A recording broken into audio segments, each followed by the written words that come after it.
राहुल शायद ही कभी भूल पाएगा इंदौर से शिफ्ट होने का वो दिन। जुलाई का महीना था, बारिश थमने का नाम नहीं ले रही थी। मकान का एग्रीमेंट अब खत्म हो चुका था।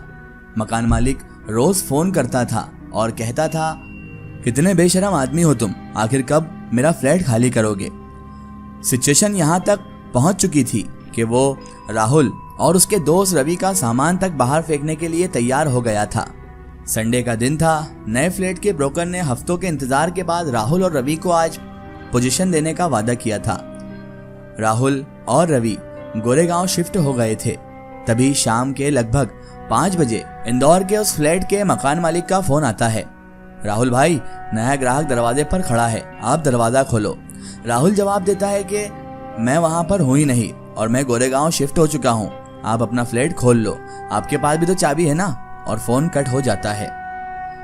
रवि फ्लैट में गुनगुनाता हुआ टहल रहा है। तभी वो राहुल के पास आता है और मुंह सिकोड़ता बोलता है, राहुल भाई, ये फ्लैट तो ठीक है, मगर ये जो कोना है जहां पर डस्टबिन रखा रहता है, ये मुझे कुछ गड़बड़ लग रहा है।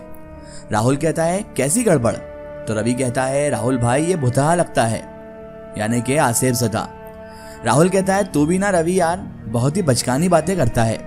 यहाँ कहाँ मुंबई जैसे शहर में तू भी तो भूत प्रेत की बात कर रहा है। तभी राहुल के फोन की रिंग बजती है। राहुल बात करता है और फोन कट कर देता है। तभी रवि पूछता है, क्या हुआ, अभिषेक का फोन था क्या? तो राहुल हाँ कहता है और रवि पूछता है, क्या बोल रहा था अभिषेक? तो राहुल उसे जवाब देता है कि बधाई दे रहा था नए रूम में शिफ्ट होने की और बुलाया है मुझे, रूम में पार्टी है उसके, तो मैं तो चला, तू अकेले रह लेना, कुछ बना लेना अच्छा सा और खा पी कर आराम से तू आराम करना, अपन तो बाहर ही खाएंगे, कल सुबह आएंगे। रवि कहता है, ओके कोई बात नहीं, और राहुल बाय करता हुआ रूम से निकल जाता है। रवि रूम बंद कर लेता है और अपने फाइन आर्ट के काम में लग जाता है। वो स्केचिंग बना ही रहा होता है कि उसके घर के अंदर लगातार ठक ठक की आवाज सुनाई देती है। ऐसा लगता है जैसे कोई औरत मोगरी से पीट पीट कर कपड़े धो रही है। वो दोनों रूम झांक झांक कर देखता है, मगर उसे कुछ समझ में नहीं आता है। वो अपने काम में वापस लग जाता है। लगभग रात के 11:30 बज चुके हैं। अचानक से रवि को याद आता है कि कुछ अधूरा अधूरा है। कलाकार आदमी काम में इतना मसरूफ हो गया था कि भूख का भी पता नहीं चला। फिर अचानक उसे याद आता है कि यार आज तो खाना बनाया ही नहीं। वो किचन की तरफ जाता है, कुछ खाने के लिए बनाना शुरू ही करता है कि बाजू वाले फ्लैट से किसी के चीखने की आवाज आती है। रवि सोचता है कि बच्चे होंगे, वो इस चीख पर ज्यादा ध्यान नहीं देता है। फिर उसे महसूस होता है कि उसी के फ्लैट के दूसरे कमरे में जैसे कोई महिला रो रही है। रवि हिम्मत करके उस रूम का दरवाजा खोलता है, लाइट जलाता है और सामने एक किसी औरत का विशाल सा साया, बहुत बड़ा साया देखकर वो वहां से भाग जाता है और फौरन सीढ़ियों के रास्ते ग्राउंड फ्लोर में आ जाता है। वो राहुल को फोन लगाता है और राहुल को बोलता है, राहुल भाई, इस नए फ्लैट में कोई भूत है, कोई औरत है। राहुल रिप्लाई देता है, चुप कर रवि, पी मैं रहा हूँ और चढ़ तुझे रही है। तभी राहुल के फ्रेंड जो साथ में बैठे शराब पी रहे थे कहते हैं, क्या हुआ राहुल, किसका फोन है? राहुल बोलता है, रवि का है यार, कह रहा है फ्लैट में भूत है। राहुल का फ्रेंड फोन लेता है और रवि को बोलता है, मेरे भाई तू मुंबई में है, जबलपुर में नहीं, यहाँ भूत की भी आने में फटती है, तू एक काम कर हमारे पास आ जा। रवि बोलता है, अब इतनी रात टैक्सी कहाँ मिलेगी? राहुल का फ्रेंड अभिषेक बोलता है, हाँ ये तो है, तू एक काम कर, चुपचाप चादर तान के सो जा, तू भी 2 पैग मार लिया कर यार, टेंशन नहीं लेने का, मेरे यार हम सब दोस्त हैं। राहुल बोलता है, तुझे लग गई है, चुप कर। वो फोन अभिषेक से छुड़ा लेता है और रवि को बोलता है, तो डर मत मेरे यार, मैं हूं ना, जा आराम से सो जा। खाना खा लिया है या नहीं खाया तूने अभी तक? तो रवि बोलता है, नहीं। हाँ तो कुछ बना के खा ले, खाली पेट भी तेरे दिमाग में बहुत उल्टे सीधे ख्याल आते हैं। चल सुबह मिलते हैं, बाय, गुड नाइट, अपना ख्याल रखियो। सोसाइटी के गार्डन में बैठा रवि ऊँग रहा था। तभी वॉचमैन आता है, पूछता है, क्या हुआ साहब, नए आए हैं क्या यहाँ पर? नींद नहीं आ रही है आपको? उमस भी बहुत है, लगता है बारिश होगी। रवि कहता है, हाँ आज ही शिफ्ट हुआ हूँ। एक बात बताओ यार, ये फ्लैट नंबर 203 में चीखता कौन है?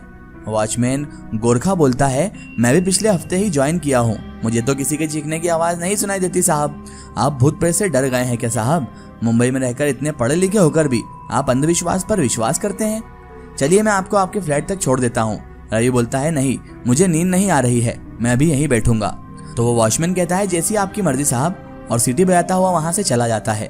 रवि वहीं बैठा बैठा सो जाता है। सुबह के 8 बज चुके हैं। बारिश की हल्की हल्की बौछार से रवि के कपड़े गीले हो जाते हैं। वो अपने आप को खुद में समेटता हुआ करवट बदलता है कि तभी सामने राहुल को खड़ा हुआ पाता है। राहुल बोलता है, उठ रवि, क्या तू रात भर यहीं लेटा था? कितना डरपोक है तू।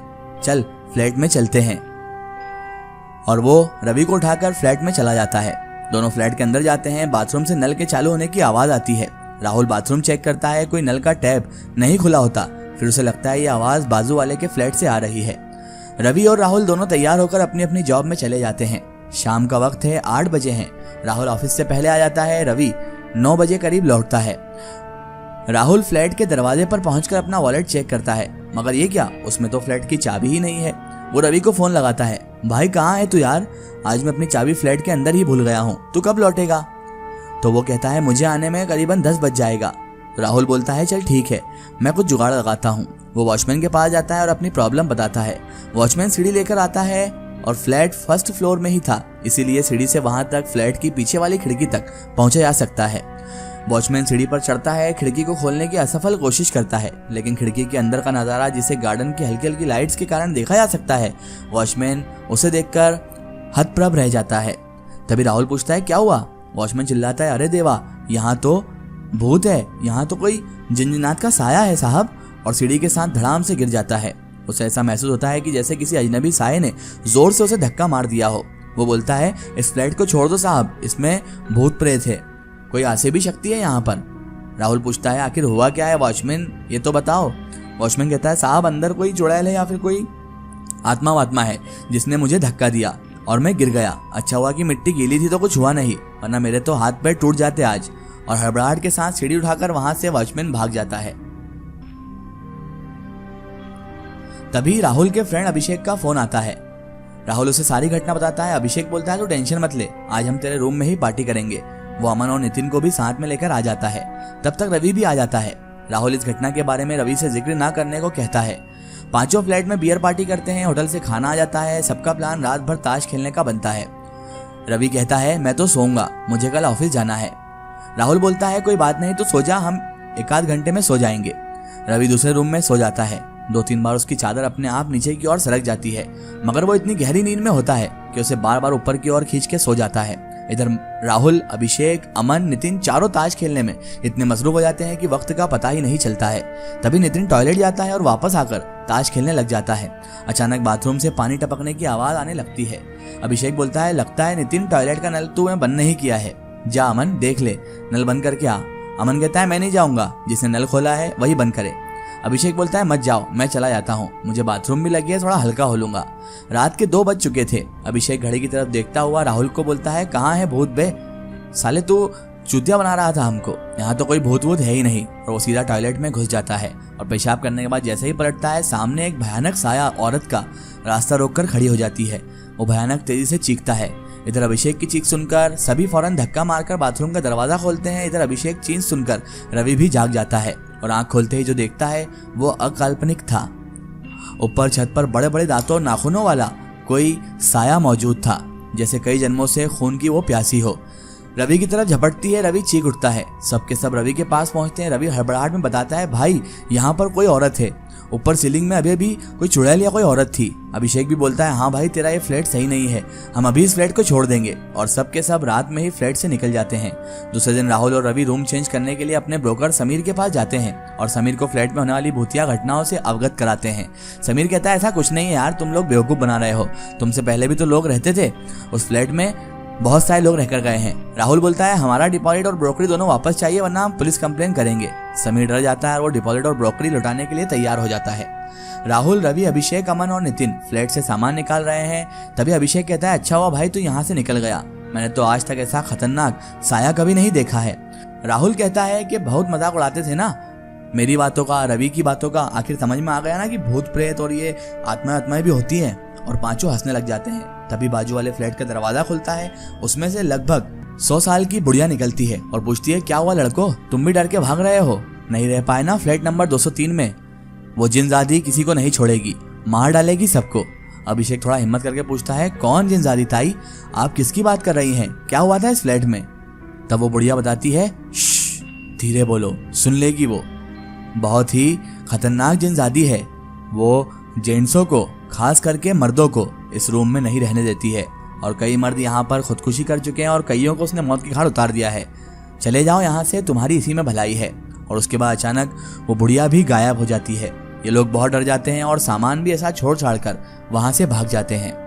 बाद में पता चलता है कि उस रूम में किसी जिन्नजादी का साया था जो सालों से उसी जगह पर मौजूद है।